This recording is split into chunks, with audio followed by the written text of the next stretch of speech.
ओम शांति। 16 फरवरी 2021। बाबा के महावाक्य। मीठे बच्चे, तुमने अपनी जीवन डोर एक बाप से बांधी है। तुम्हारा कनेक्शन एक से है। एक से ही तोड़ निभाना है। प्रश्न। संगम युग पर आत्मा अपनी डोर परमात्मा के साथ जोड़ती है। इसकी रस्म अज्ञान में किस रीति से चलती आ रही है? उत्तर। शादी के समय स्त्री का पल्लव पति के साथ बांधते हैं। स्त्री समझती है जीवन भर उनका ही साथी होकर रहना है। तुमने तो अब अपना पल्लव बाप के साथ जोड़ा है।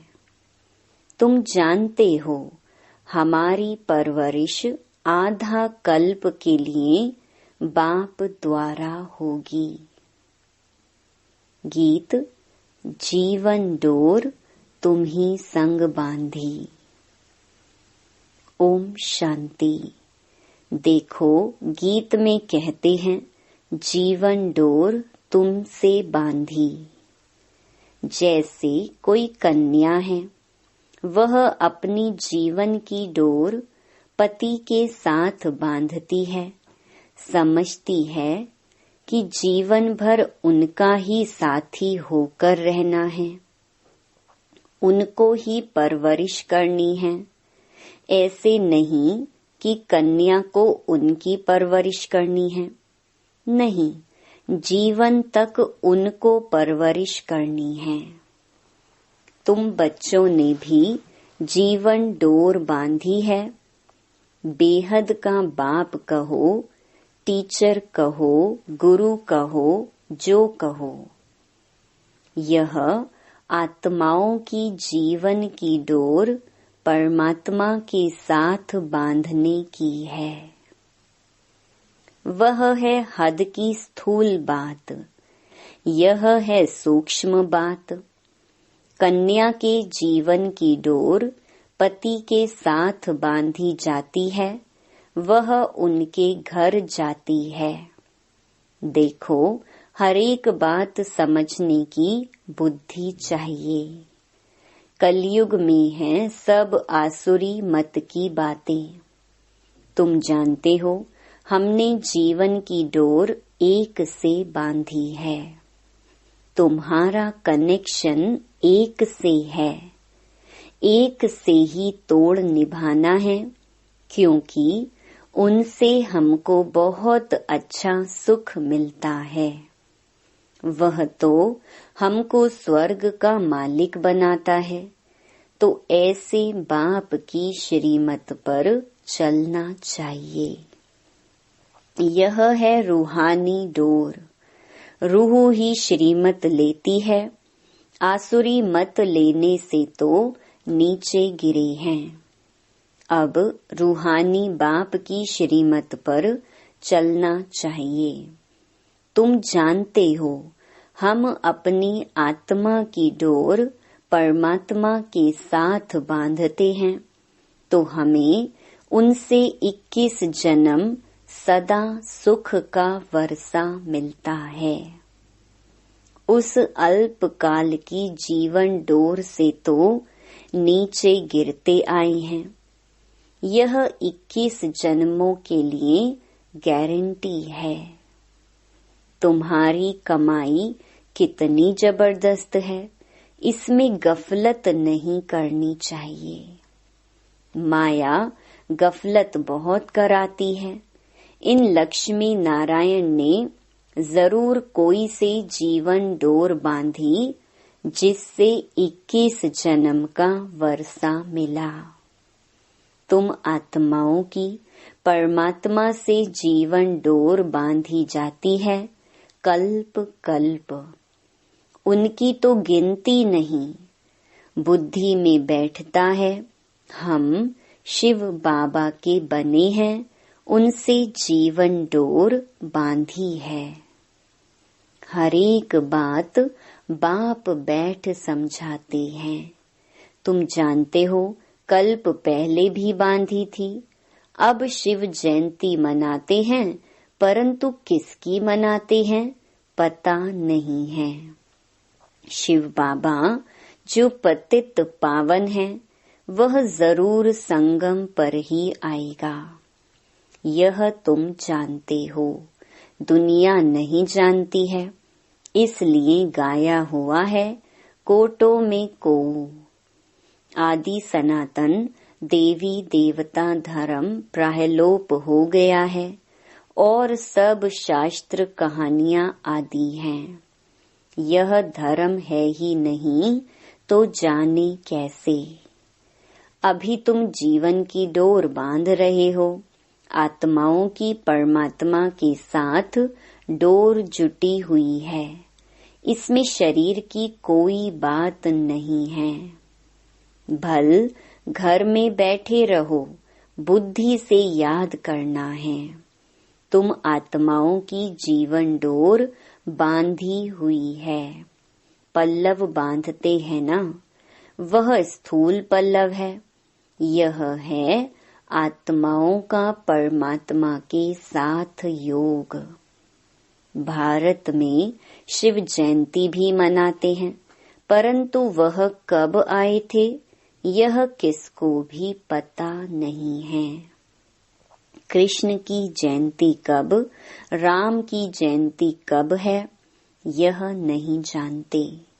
बच्चे, तुम त्रिमूर्ति शिव जयंती अक्षर लिखते हो, परंतु इस समय 3 मूर्तियां तो हैं नहीं। तुम कहेंगे शिव बाबा ब्रह्मा द्वारा सृष्टि रचते हैं, तो ब्रह्मा साकार में जरूर चाहिए ना। बाकी विष्णु और शंकर इस समय कहाँ हैं, जो तुम त्रिमूर्ति कहते हो। यह बहुत समझने की बातें हैं। त्रिमूर्ति का अर्थ ही ब्रह्मा विष्णु शंकर है। ब्रह्मा द्वारा स्थापना वह तो इस समय होती है।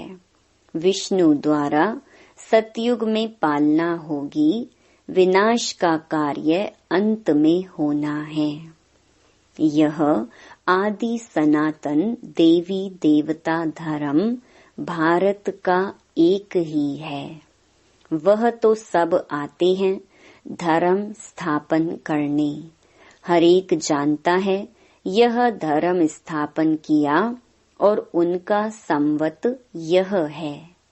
फलाने टाइम फलाना धर्म स्थापन किया। भारत का किसको पता नहीं है। गीता जयंती शिव जयंती कब हुई किसको पता नहीं है। कृष्ण और राधे की आयु में 2-3 वर्ष का फर्क होगा। सतयुग में जरूर पहले कृष्ण ने जन्म लिया होगा, फिर राधे ने। परंतु सतयुग कब था यह किसको पता नहीं है। तुमको भी समझने में बहुत वर्ष लगे हैं, तो 2 दिन में कोई कहाँ तक समझेंगे।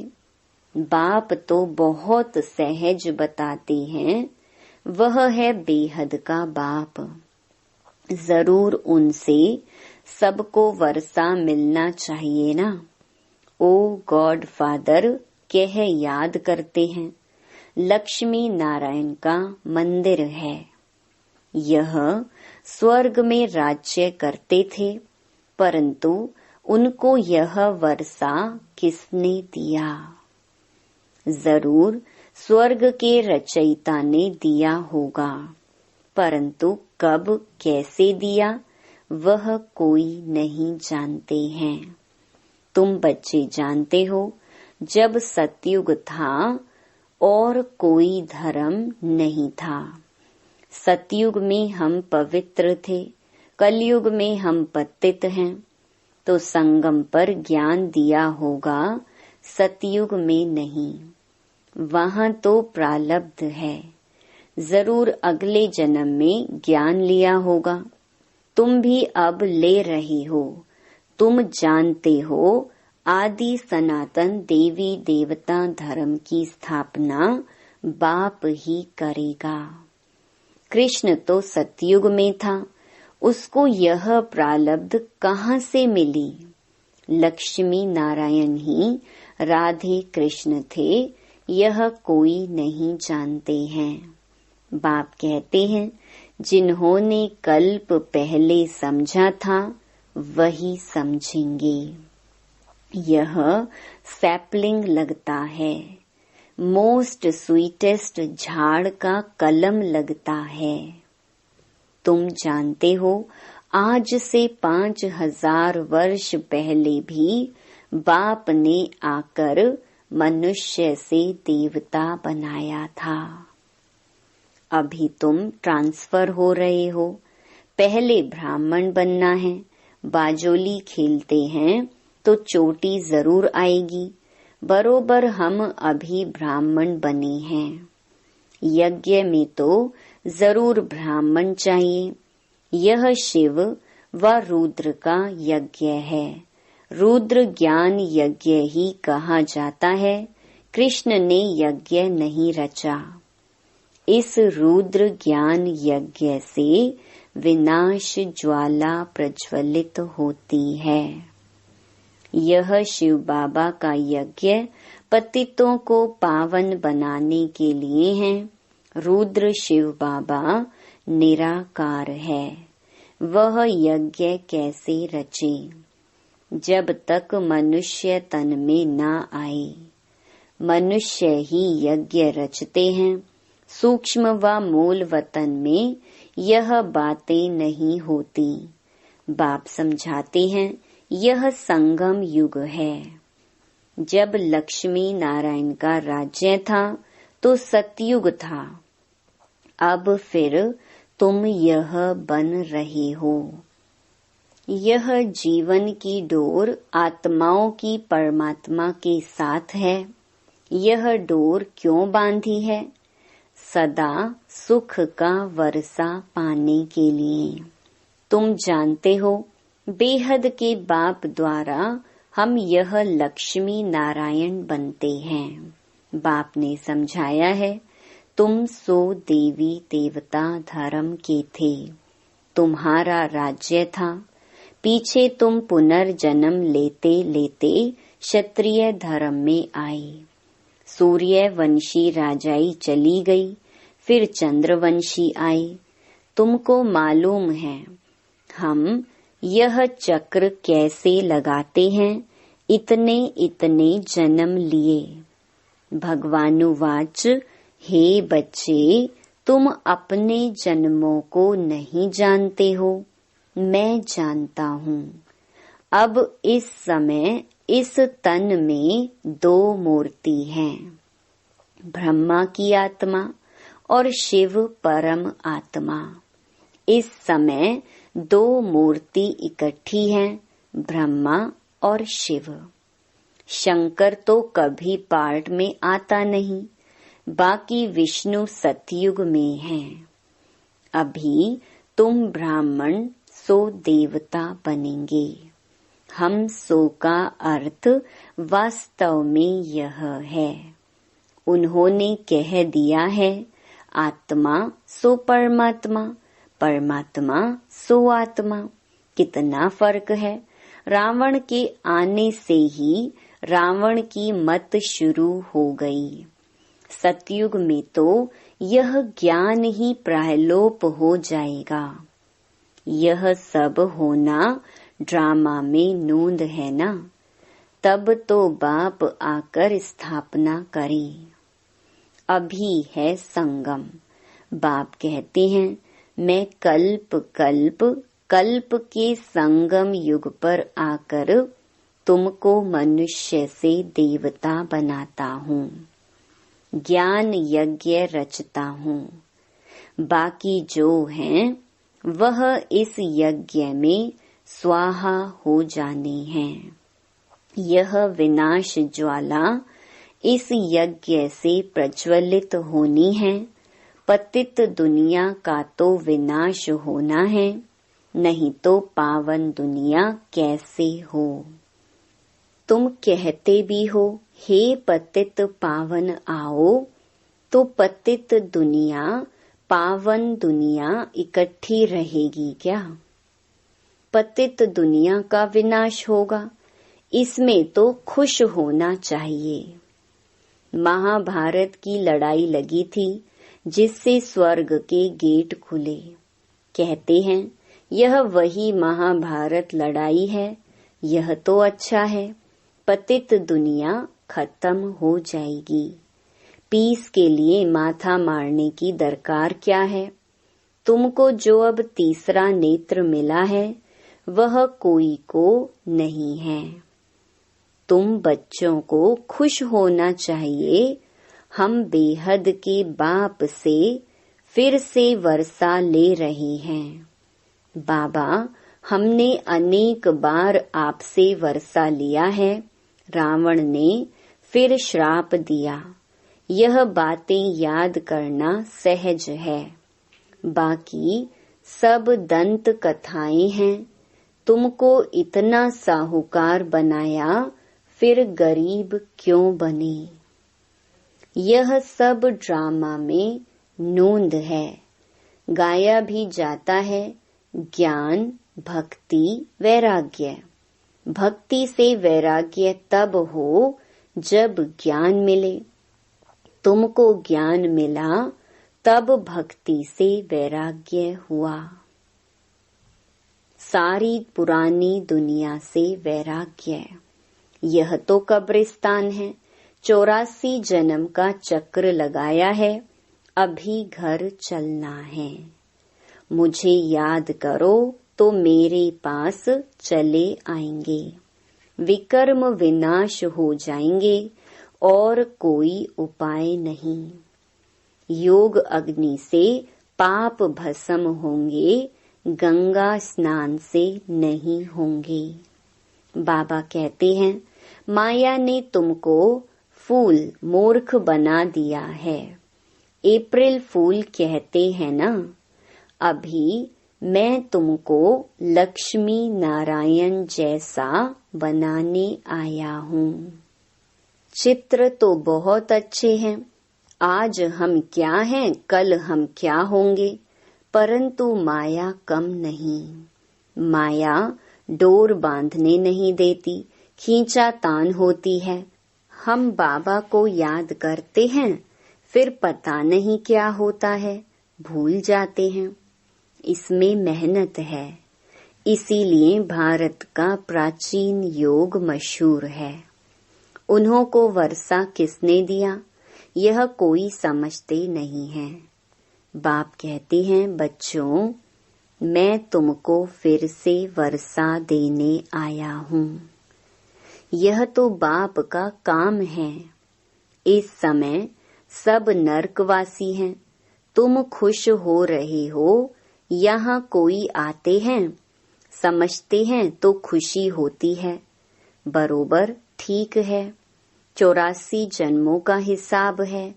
बाप से वर्षा लेना है। बाप जानते हैं आधा कल्प भक्ति करके तुम थक गए हो। मीठे बच्चे, बाप तुम्हारी सब थक दूर करेंगे। अब भक्ति अंधियारा मार्ग पूरा होता है। कहाँ यह दुख धाम, कहाँ वह सुख धाम। मैं दुख धाम को सुख धाम बनाने कल्प के संगम पर आता हूँ। बाप का परिचय देना है। बाप बेहद का वर्षा देने वाला है। एक की ही महिमा है। शिव बाबा नहीं होता तो तुमको पावन कौन बनाता। ड्रामा में सारी नोंद है। कल्प कल्प तुम मुझे पुकारते हो कि हे पतित पावन आओ। शिव की जयंती है। कहते हैं ब्रह्मा ने स्वर्ग की स्थापना की। फिर शिव ने क्या किया जो शिव जयंती मनाते हैं। कुछ भी समझते नहीं हैं। तुम्हारी बुद्धि में ज्ञान एकदम बैठ जाना चाहिए। डोर एक के साथ बांधी है तो फिर और कोई के साथ नहीं बांधो, नहीं तो गिर पड़ेंगे। पारलौकिक बाप मोस्ट सिंपल है, कोई ठाठ बाट नहीं। वह बाप तो मोटरों में, एरोप्लेन में घूमते हैं। यह बेहद का बाप कहते हैं, मैं पतित दुनिया, पतित शरीर में बच्चों की सेवा के लिए आया हूँ। तुमने बुलाया है, हे अविनाशी सर्जन आओ, आकर हमें इंजेक्शन लगाओ। इंजेक्शन लग रहा है। बाप कहते हैं योग लगाओ तो तुम्हारे पाप भस्म होंगे। बाप है ही 63 जन्मों का दुख हरता, 21 जन्मों का सुख करता। अच्छा, मीठे मीठे सिकीलधे बच्चों प्रति मात पिता बाप दादा का याद प्यार और गुड मॉर्निंग। रूहानी बाप की रूहानी बच्चों को नमस्ते। धारणा के लिए मुख्य सार। पहला, अपने बुद्धि की रूहानी डोर एक बाप के साथ बांधनी है। एक की ही श्रीमत पर चलना है। दूसरा, हम मोस्ट स्वीटेस्ट झाड़ का कलम लगा रहे हैं, इसीलिए पहले स्वयं को बहुत बहुत स्वीट बनाना है। याद की यात्रा में तत्पर रह विकर्म विनाश करने हैं। वरदान, सर्व खजानों को विश्व कल्याण प्रति यूज करने वाले सिद्धि स्वरूप भव। जैसे अपने हद की प्रवृत्ति में, अपने हद के स्वभाव संस्कारों की प्रवृत्ति में बहुत समय लगा देते हो, लेकिन अपनी अपनी प्रवृत्ति से परे अर्थात उपराम रहो और हर संकल्प, बोल, कर्म और संबंध संपर्क में बैलेंस रखो तो सर्व खजानों की इकोनॉमी द्वारा कम खर्च वाला नशीन बन जाएंगे। अभी समय रूपी खजाना, एनर्जी का खजाना और स्थूल खजाने में कम खर्च वाला नशीन बनो। इन्हें स्वयं के बजाय विश्व कल्याण प्रति यूज करो तो सिद्धि स्वरूप बन जाएंगे।